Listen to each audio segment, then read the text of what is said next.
Welcome back ناظرین. بات کر لیتے ہیں غیر لائسنس شدہ قرضہ دینے والی جو اپلیکیشنز ہیں اس کو پلے اسٹور سے ہٹانے پر اتفاق کر لیا گیا ہے.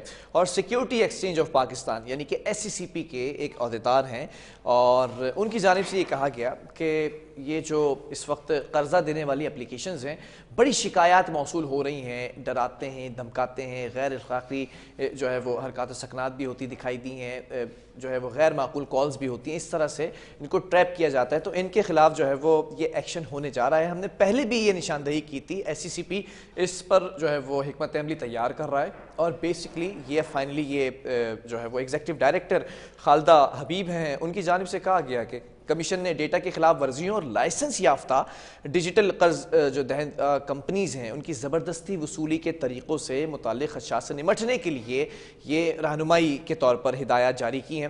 اسی پر بات کریں گے کہ اب تک جو ہے وہ کتنی ایسی اپلیکیشنز ہیں جن کو غیر رجسٹرڈ ہیں وہ اور پلے اسٹور سے ہٹا دیا جائے گا. ہماری جو اس وقت سورسز اور اطلاعات کے مطابق 58 غیر مجاز یہ قرض دہندہ اپلیکیشنز ہیں ڈیجیٹلی جو یوز ہوتی ہیں، پلے اسٹور پر بھی یہ موجود ہیں، ان کو اب یہاں سے ہٹایا جا رہا ہے پلے اسٹور سے. اسی پر بات کریں گے کہ اور یہ بھی کہا گیا کہ پچھلے ماہ اربوں کے حساب میں جو ہے وہ قرضے دیے گئے ہیں.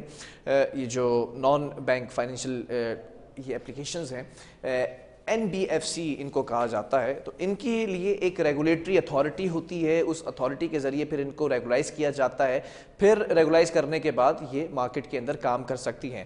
اسی پر بات کر لیتے ہیں. ہمارے ساتھ تجزیہ کار ہیں قاضی نعمان مجاہد صاحب. قاضی صاحب بہت شکریہ، آپ IT ایکسپرٹ بھی ہیں تو آپ کا جو انالیسس ہے وہ قابل غور ہے، قابل فکر ہے. اس پر بات کرنا چاہوں گا کہ غیر لائسنس شدہ جو قرضہ دینے والی اپلیکیشنز ہیں اس کو پلے اسٹور سے ہٹانے پر اب اتفاق کر لیے گئے. پہلے ہم نے دیکھا کافی شکایات موصول ہوئیں، اس کے بعد یہ شکایت کا اندراج ہوتا ہے، اب یہ حکمت عمل واضح کر لی گئی ہے. یہ کیسا دیکھتے ہیں آپ اس کو؟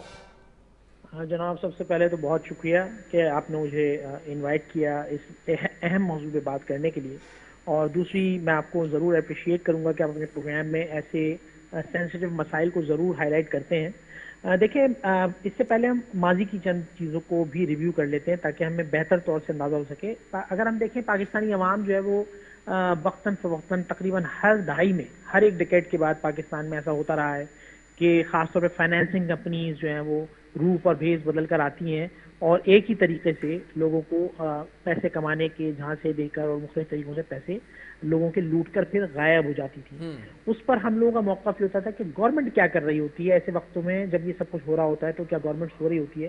تو ماشاءاللہ یہ ایک اچھا اقدام ہے کہ ایٹ لیسٹ پاکستان کے ایک ادارے نے اس پر کام کرنے کا ارادہ کیا ہے اور اس پر یہ ہو رہا ہے کہ انہوں نے یہ ایکشن اس کو ایگزیکیوٹ کرنے کی تیاری کر لی ہے with play store, Google Play store, اور یقیناً اس کو ایپ اسٹور کی طرف بھی اس کو ایگزیکیوٹ کریں گے.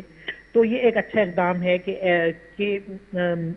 ایک اس چیز کو انہوں نے ٹریک کیا ہے. دوسری چیز اگر آپ دیکھیں کہ دنیا میں اگر ہم بات کرتے ہیں ای کامرس کی، میں ایک نیشنل ڈائلاگ میں موجود تھا کچھ دن پہلے، تو وہاں یہ بات ہو رہی تھی کہ دنیا میں ای کامرس چل رہا ہے، پاکستان اس کا کیا مستقبل ہے. پاکستان میں وہ وائس ورسا ہے.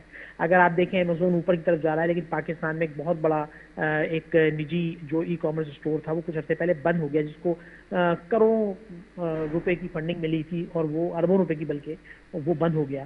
تو اس کی وجہ یہ ہوتی ہے کہ یہاں پر جس کی جب مرضی آتی ہے وہ بغیر کسی قانون کے، بغیر کسی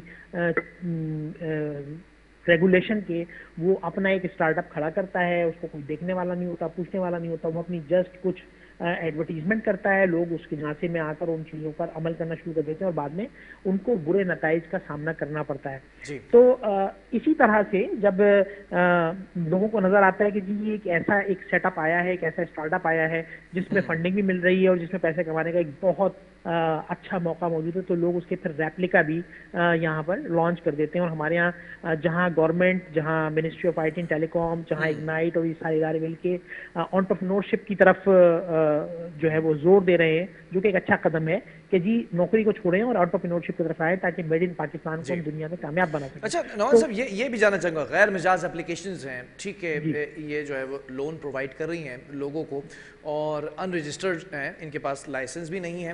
یہ اسکیم کیا کر رہے ہیں بیسیکلی عام آدمی کے لیے عام زبان میں تھوڑا سا سمجھائیے گا کس طرح سے ورکنگ کرتی ہیں، ان کو فائدہ کیا ہوتا ہے؟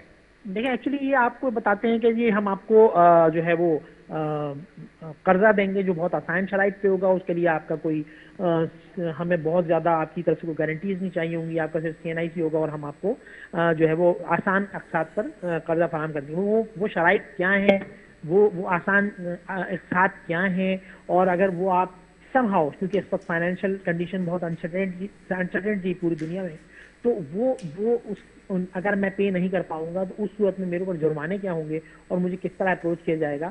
تو وہ چیزیں لوگوں کو پتہ نہیں ہوتی اور وہ ان چیزوں میں شامل ہو جاتے ہیں. بعد میں ان کو یہ پتہ لگتا ہے کہ ان کو پھر بہت تھریٹننگ کالز آ جاتی ہیں کہ آپ کی فیملی, آپ کے بچے اور اس طرح کے جو ہے نا ان کو تھریٹ کیا جاتا ہے کہ ہم ان تک کو اٹھا لیں گے, آپ کو اٹھا لیں گے, اور آپ اچھا. کو یہ پیسے دینے ہوں گے جو آپ نے دیے ہیں, اور جو آپ کے اوپر یہ جو بھی سود بنتا ہے اس کی شرح سود بنانے کی. ایکچولی ان چیزوں کی کوئی مانیٹرنگ نہیں ہے. ان کی جو مانیٹرنگ اتھارٹیز ہیں انہوں نے اب اس کے خلاف فیصلہ کیا ہے کہ آپ اگر لائسنسڈ ہیں, جو لائسنسڈ ہوتا ہے ایکچولی وہ ان رولز کو فالو کرتا ہے جو کہ جو فائنینشیل اداروں نے ایک کچھ گائیڈ لائنس طے کی ہوئی ہوتی ہیں. ٹھیک ہے. لیکن اگر میں کوئی ایک ایسا اسٹارٹ اپ لانچ کرتا ہوں جو پاکستان میں ایگزسٹ نہیں کرتا, جس کے دورے باہر سے ہلائے جا رہے ہوں, کسی اور ملک میں بیٹھ کے ہلائے جا رہے ہوں, تو کیا وہ کسی گائیڈ لائن کو فالو کر رہا ہوگا؟ اسے تو کوئی ڈر ہی نہیں ہوگا کہ مجھ پر کوئی مقدمہ بھی کر سکتا ہے. لہٰذا لوگ ایسے جھانسوں میں آ جاتے ہیں اور پھر آپ کو پتہ ہے کہ پھر ریکوری سسٹم میں بہت اچھا نعمان صاحب, یہ بھی دیکھا گیا کہ اگر میں پچھلے سال کی بات کر لوں 2022 کی, تو یہ جو اس وقت NBFC ہیں, نان بینک فائنینس, یہ کمپنیز ہیں, ان کی جانب سے 63 ارب 58 کروڑ روپے جو ہے وہ قرضہ دیا گیا. اب یہ محتاط اندازہ بتایا جا رہا ہے 2023 میں دگنی ہو سکتی ہے یہ جو رقم ہے. جب یہ تیزی سے پھیل رہی تھیں اور لوگ اس کو ان ایپس کو استعمال کر رہے تھے, اس وقت اگر ان کو ریگولیٹری اتھارٹیز جو ہیں وہ مانیٹر کرتی تب زیادہ آسان ہوتا, اس وقت کیوں نہیں کیا گیا یہ؟ دیکھیں میں تو اس پر یہ کہوں گا کہ یہ تو آپ نے دیکھا ہی ہے کہ نارملی پاکستان میں جو مانیٹرنگ اتھارٹیز ہیں وہ غیر فعال ہوتی ہیں.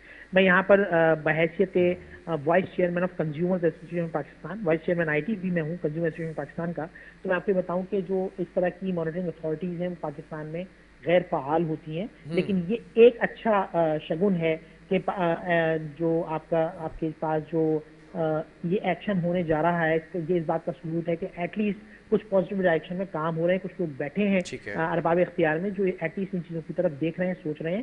تو میں اس پر یہ نہیں کہوں گا کہ انہوں نے دیر سے قدم اٹھایا, لیکن اگر انہوں نے اٹھایا ہے, کیونکہ دیکھیں انٹرنیٹ کے اوپر کب کہاں کیا چیز لانچ ہوتی ہے وہ ہر کسی کو پتہ نہیں ہوتی. اس کو جب اس طرح کی واردات کرنے کا جو لوگوں کا ارادہ ہوتا ہے تو ایسی صورتحال میں وہ آپ تک اپروچ ہی آپ کے ساتھ جو ایک میں کہوں گا کہ وہ آپ کو فیسیلیٹیٹ تو بہت کرتا ہے, لیکن آپ کی جیب میں ایک شیطان بیٹھا ہوا ہے جو کہ آپ تک پہنچنے کے, آپ کے گھر کے اندر اور آپ کے ایون آپ کے بیڈ روم تک کے پہنچنے کے آپ کو راستے دیتا ہے, وہ ہے موبائل فون. تو اس طرح کی چیزوں کے تھرو ہی آپ تک پہنچتے ہیں, اور پھر اداروں کو یہ چیز جب تک پتہ چلتی ہے اس وقت تک بہت دیر ہو چکی ہوتی ہے. ٹھیک ہے, چلیں, بہت شکریہ قاضی نعمان مجاہد صاحب, IT ایکسپرٹ ہمارے ساتھ موجود تھے. ناظرین یہ بھی میں آپ کو بتاتا چلوں کہ 58 یعنی کہ 58 غیر مجاز ڈیجیٹل قرض دہندہ اپلیکیشنز پلے اسٹور سے ہٹا دی گئی ہیں. صرف اور صرف 10 لائسنس یافتہ یہ جو نان بینک فائنینس کمپنیز ہیں ان کو قرض دینے کی اجازت ہوگی. اور آگے بڑھیں گے, اب کچھ بات کر لیتے ہیں کہ آج کراچی میں جو ہے رواں سال کی سب سے بڑی ڈکیتی جو ہے رپورٹ کی گئی ہے, اور ساتھ ساتھ جو سیکیورٹی اینڈ سروسز کے ڈپٹی انسپیکٹر جنرل ہیں انہوں نے کہا ہے کہ غیر ملکیوں کو ہم یہاں پر تحفظ نہیں دے سکیں گے, ہمارے لیے ایک الگ یونٹ بنایا جائے اس کام کے لیے جو ان کو تحفظ فراہم کرے. اسی پر بات کر لیتے ہیں, اور ساتھ ساتھ یہ بھی کہا گیا جو لائسنس والا اسلحے کے اوپر بات کی گئی, جو سیکیورٹی کمپنیز ہیں ان کے جو گارڈز ہیں ان کی کوئی اس وقت مانیٹرنگ نہیں ہو رہی ہے. لائسنس یافتہ ہوتے ہیں ان کے پاس ویپن, لیکن تربیت ہوتی ہے کہ نہیں ہوتی. ان تمام چیزوں پہ بات کر لیتے ہیں. ہمارے ساتھ اس وقت کرائم رپورٹر ان کال موجود ہیں ہارون رشید. ہارون, سب سے پہلے جاننا چاہوں گا جو کراچی کے اندر رواں سال سب سے بڑی ڈکیتی ہوئی ہے اس حوالے سے. جی دیکھیں بلال صاحب, آئے رواں سال کی سب سے بڑی ڈکیتی کی واردات جو ہے گزشتہ رات ہوئی ہے. واردات جو ہے بہادر آباد تھانے کی حدود میں ہوئی ہے, اور یہ بہادر آباد تھانے میں مقدمہ درج کر لیا گیا ہے.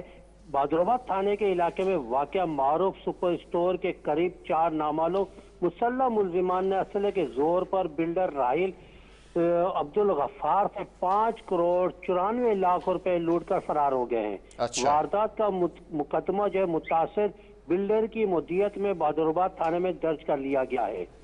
اچھا، مقدمے کے متین کے مطابق متاثرہ بلڈر نے پولیس کو اپنا ابتدائی طور پر جو بیان دیا ہے اس بیان کے مطابق کہ میں ڈیفنس فیز 4 کا رہائشی ہوں اور بلڈر کا میرا آفس جو ہے اسٹیٹ اینڈ بلڈر کے نام سے جو ہے نا ان کا بہادر آباد میں ہے۔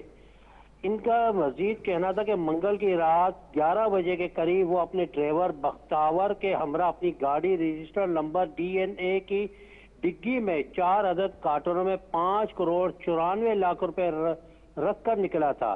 جیسے ہی بہادر آباد میں واقع معروف سپر اسٹور اور نجی بیکری کے قریب پہنچا تو ایک گاڑی آ کر رکی ہے جس میں 2 موجود ملزمان تھے۔ انہوں نے اس دوران جو ہے ایک موٹر سائیکل بھی آئی ہے جس پہ 2 سوار تھے، ملزمان آ کر رکے ہیں اور اسلحے کے زور پر جو ہے اس سے یہ واردات کی ہے۔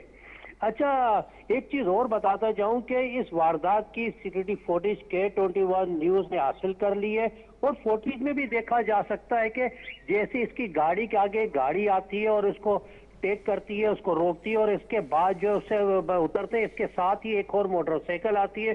موٹر سائیکل والے 2 افراد اسلحہ نکالتے ہیں اور اس کو یرغمال بناتے ہیں، پھر ایک اس کی فرنٹ سیٹ پر آ کر دوسری جانب سے آ کر بیٹھتا ہے اور دونوں گاڑیاں، پہلے ایک کار نکلتی ہے پھر دوسری کار نکلتی ہے، اس کے بعد موٹر سائیکل والے فرار ہو جاتے ہیں۔ اس کے بعد بلڈر کو وہاں پہ واضح طور پہ کھڑے ہوئے بھی دیکھا جا سکتا ہے۔ اب تک کیا CCTV کے ذریعے کوئی شناخت ہو سکی ملزمان کی؟ جی دیکھیں، ابھی یہ رات گئے جو ہے CCTV فوٹیج K91 نیوز کو موصول ہوئی تھی اور اس فوٹیج میں ان کے چہرے بھی جو ہے، کیونکہ اندھیرا ہے، لائٹنگ ہو رہی ہے اور کچھ چہرے نظر آ رہے ہیں، لیکن اب وہ جو کہ اس کو پولیس ان چہروں کی جو ہے نا شناخت کرنے کی کوشش کر رہی ہے۔ اچھا، اس کے اب دیکھنا یہ ہے کہ چہرے، اچھا ان موٹر سائیکل سوار جو جتنے بھی ملزمان تھے کار میں تھے یا جو موٹر سائیکل والے تھے، یہ تمام کے تمام سلوار قمیض انہوں نے پہنی ہوئی تھی اور اس کے بعد یہ آرام سے وہاں موقع سے فرار بھی ہو جاتے ہیں اور اس کی جو گاڑی ہے جو لے کے جاتے ہیں وہ کچھ جگہ دور جانے کے بعد اس کی گاڑی وہاں چھوڑ کر فرار ہو جاتے ہیں۔ ٹھیک ہے ہارون، بہرحال اس حوالے سے ہمیں اپڈیٹ کرنے کے لیے بہت شکریہ۔ اس بار دیکھا گیا ہے کراچی کے اندر رواں سال سب سے بڑی ڈکیتی کا معاملہ ہے۔ 5 کروڑ 94 لاکھ روپے ایک بلڈر سے لوٹ کر فرار ہو گئے ہیں 4 ملزمان۔ اب ان کی شناخت کا عمل بھی شروع کر دیا گیا، انویسٹیگیشن شروع کر دی گئی ہے، CCTV فوٹیج بھی آ چکے۔ ایک اور افسوسناک خبر ہے، ہم نے آپ کو بتایا تھا اپنے پروگرام کے ذریعے کہ کراچی کے ایک نجی اسکول کے اندر فن گالا ایک ایونٹ ہو رہا تھا، ایکٹیویٹی تھی، ایکسٹرا کریکولر ایکٹیویٹی، اس میں بچہ زخمی ہو گیا تھا بوتل کا ڈھکنا لگنے سے۔ وہ جو کیپ ہوتی ہے بوتل کی وہ اتنی شارپ تھی کہ اس کا گلا کٹ گیا تھا بچے کو فوری طور پر نجی اسپتال منتقل کیا گیا تھا۔ اس کے حوالے سے افسوسناک بات یہ ہے کہ کراچی کے نجی اسکول میں فن گالا کے دوران بوتل لگنے سے جو زخمی ہونے والا طالب علم حذیفہ تھا وہ انتقال کر گیا ہے اور 5 روز یہ جو طالب علم ہے یہ نجی اسکول سے جو پڑھتا تھا یہ واقعہ ہوا اور پھر 5 روز یہ وینٹیلیٹر پر رہنے کے بعد انتقال کر گیا ہے۔